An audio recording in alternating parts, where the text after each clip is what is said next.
Breaking news Kadapa mayor Suresh బాబుపై అనర్హత వేటు పడింది. ఆయనపై పలు వివాదాలు, ఆరోపణలు ఉన్న నేపథ్యంలో ప్రభుత్వం గతంలోనే షోకాజ్ నోటీసులు జారీ చేసింది.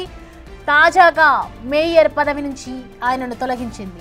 నిబంధనలకు విరుద్ధంగా భార్య, కుమారుడు పేరుతో కాంట్రాక్ట్ పనులు చేసినందుకు మేయర్ సురేష్ బాబుపై వేటు పడింది. సురేష్ బాబు భార్య జయశ్రీ పేరుపై ఉన్న వర్ధిని కన్స్ట్రక్షన్ పేరుతో 34 లక్షలు విలువ చేసే సీసీ రోడ్డు పనులు చేసినందుకు మున్సిపల్ యాక్ట్ 1955 ప్రకారం మేయర్పై అనర్హత వేటు పడింది.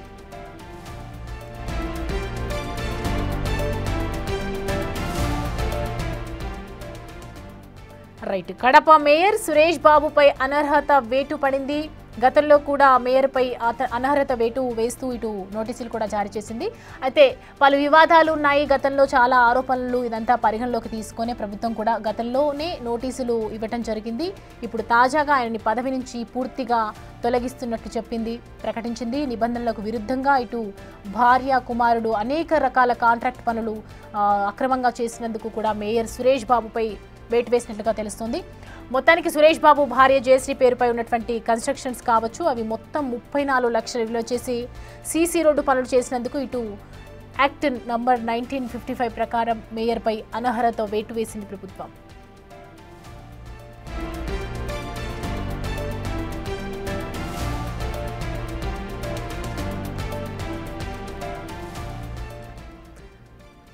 గతంలో మేయర్ సురేష్ బాబుకు సంబంధించి అనేక ఆరోపణలు ఎదుర్కొన్నారు, వివాదాల్లో కూడా ఎప్పుడూ వస్తూనే ఉన్నారు. దీనికి సంబంధించి కడప మేయర్ సురేష్ బాబుపై అనర్హత వేటు వేశారు. ప్రభుత్వం గతంలోనే ఒకవైపు షోకాజ్ నోటీసులు కూడా జారీ చేయడం జరిగింది. అనేక వివాదాలు, ఆరోపణలు ఎదుర్కొంటున్నటువంటి నేపథ్యంలోనే తాజాగా మేయర్ పదవి నుంచి కూడా ఆయనను తొలగిస్తూ ప్రకటనలు విడుదల చేసింది. దానికి సంబంధించి మనం చూస్తూ ఉన్నాము. నోటీస్ నిబంధనలకు విరుద్ధంగానే జరుగుతున్నట్లు గత కొంతకాలంగా ఇస్తున్నప్పటికీ కూడా ఇటు ప్రభుత్వం నుంచి అనేక హెచ్చరికలు జారీ చేసినప్పటికీ, ఇటు షోకాజులు విధించినప్పటికీ కూడా ఎటువంటి మార్పు లేని నేపథ్యంలో ఇవాళ పదవి నుంచి తొలగించినట్లుగా ప్రభుత్వం ప్రకటించింది. రెడీ అంశానికి సంబంధించి పూర్తి డీటెయిల్స్ అందించడానికి మా ప్రతినిధి శివ మనకి అందుబాటులో ఉన్నారు. శివ, మేయర్ సురేష్ బాబుని పదవి నుంచి తొలగిస్తూ ప్రభుత్వం ప్రకటించింది. ఈ నేపథ్యంలో సురేష్ బాబు ఏ విధంగా రియాక్ట్ అవుతున్నారు, ఏంటి అసలు పూర్తి డీటెయిల్స్? మేయర్ సురేష్ బాబుపై ప్రభుత్వం మరొక అర్హత వేటు వేసింది. దీనికి సంబంధించి కూడా మనం చూస్తున్నాం. ఎందుకంటే గతంలో కూడా ఎవరైతే మేయర్ సురేష్ బాబు కొన్నారో ఆయన తమ కుటుంబ సభ్యుల పేరుతో దాదాపు 35 లక్షలు విలువ చేసే కాంట్రాక్ట్ పనులు దక్కిస్తున్నారు. సో మున్సిపల్ చట్టం ప్రకారం ఎక్కడ కూడా మేయర్ సురేష్ బాబుతో పాటు ఎవరైనా సరే కుటుంబ సభ్యులు కాంట్రాక్టులు చేయకూడదు. అయితే దీనికి సంబంధించి కూడా ఆయన చూస్తున్నాం.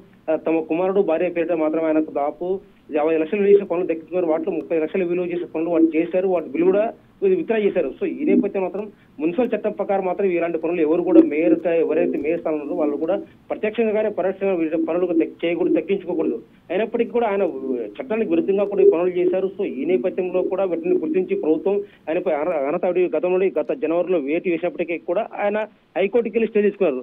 అయితే దీనికి సంబంధించి కూడా మరోసారి ప్రభుత్వం వీటన్నిటి కూడా మరోసారి విచారించి ఆయనపై అనర్హత వేసి మాత్రం ఇప్పుడు కొంచెం చర్చ మరి చెప్పవచ్చు. Soumya. Right Shiva, thanks for the updates.